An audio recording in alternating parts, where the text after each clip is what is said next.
दूसरी तरफ से 2 हफ्तों का टाइम मांगा गया। लेकिन बहरहाल खोसा साहब ने बड़े ज़बरदस्त आर्गूमेंट्स किए और उनको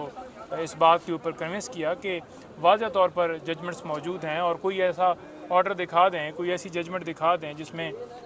जो है वो 3 साल की सज़ा के लिए इतना लंबा जो है वो पीरियड और इतनी लंबी जो कार्रवाई की जाए।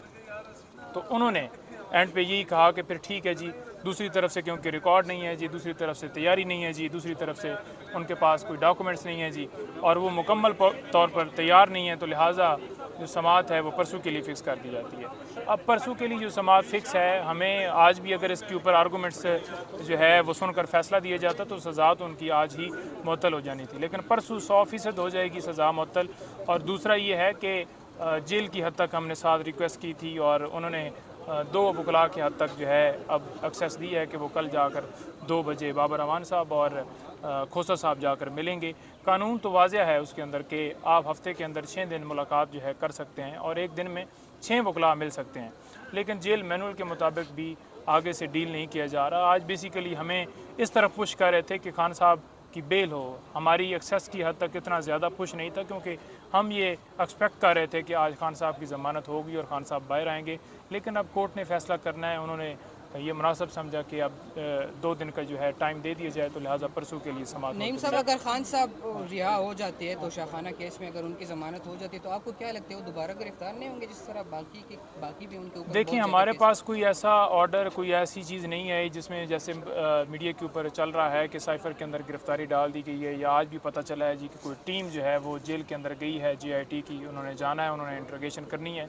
तो अभी तक हमारे पास कोई ऐसी चीज़ नहीं है जिसमें हम कह सकें कि उनकी गिरफ्तारी साइफ़र वाले मामले में वो डाल दी गई है। सर, तोशा खाना केस आप ओवरऑल देखते हैं कैसे कि ओपन एंड शट केस है, इसमें क्या कोई गिरफ्तारी में होनी चाहिए थी या नहीं, या फिर आप समझते हैं कि ये काबिल समाअत केस है और अदालतों की जांच से जैसे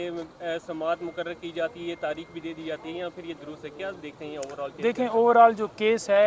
इलेक्शन कमीशन ने जो फैसला दिया था उसको हमने चैलेंज किया था इस्लामाबाद हाई कोर्ट के अंदर, और उसके ऊपर अभी डिसाइड नहीं हुआ और हमने उसके अंदर सदा की थी कि अगर आप डिसाइड नहीं करें दरख्वास्त वापस दे दें।